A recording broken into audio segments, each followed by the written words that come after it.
So I sat down and I was thinking about silence, because silence is golden and silence can never be misquoted at all, at all.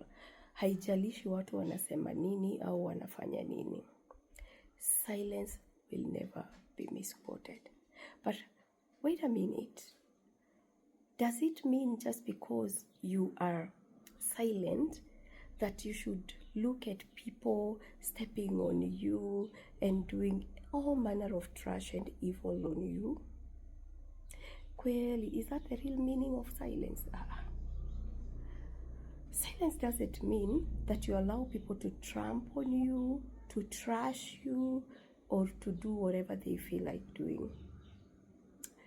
That is not silence. I know silence is an art, but even as silence is an art, deep within us, this art should not be used, or rather, people should not use our silence to step on us. But also, I am looking at what I was meditating on in the morning. I was looking at the principles of leadership this morning. And as I was going through the principles of leadership, I came to learn about one of the principles is language. What is language to you? And how do you use language? As a leader, what kind of words do you utter outside there? Do you know there are people who are very careless with words? And one thing about words live forever. We mwenye unazoea kutukana watu, do you know, in fact, the moment you insult someone, hiyo neno huenda inakungojea years to come. That should sink in you. As it sank in me, it should sink in you. Words live forever, and words will always go uko future inakungojea. And that's what you hear people calling karma.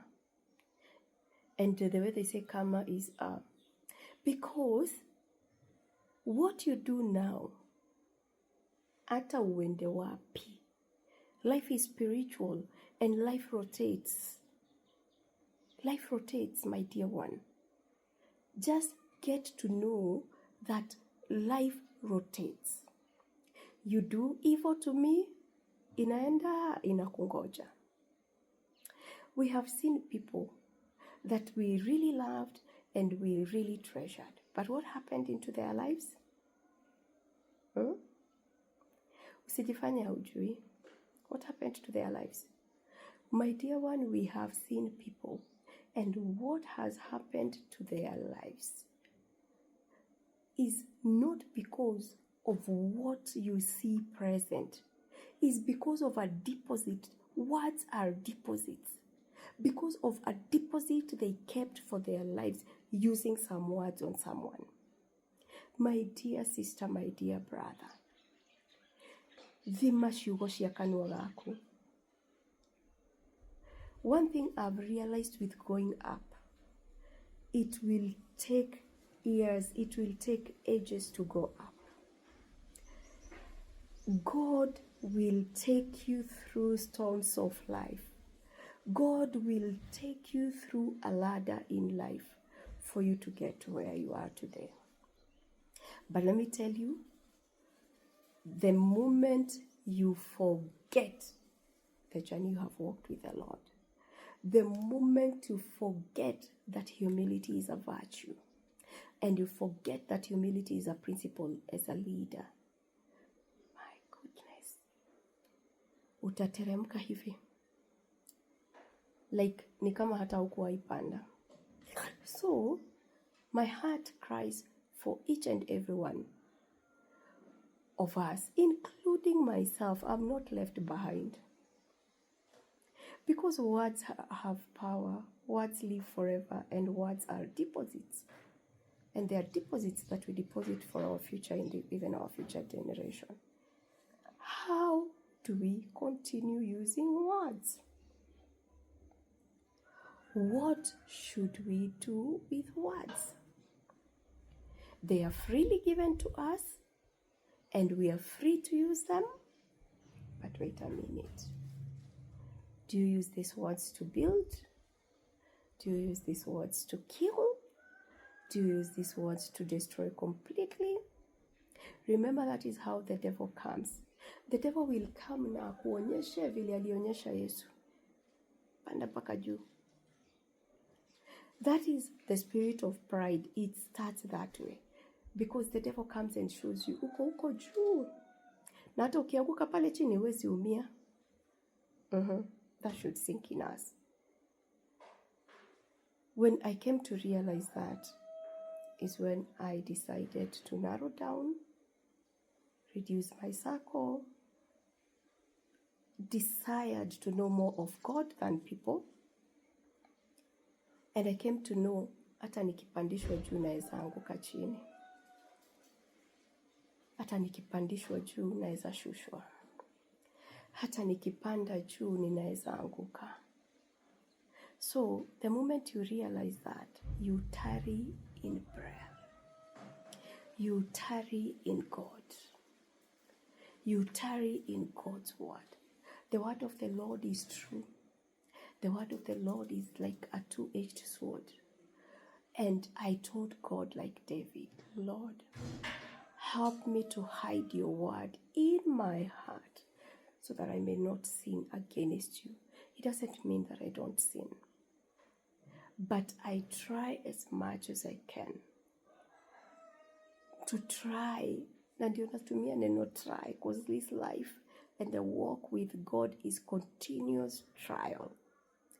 I always try to live with the Lord, to walk with the Lord, because his name is a name that is exalted above all names. His word is true. His word is life. The only word that you can use, and the only word that has got no plural.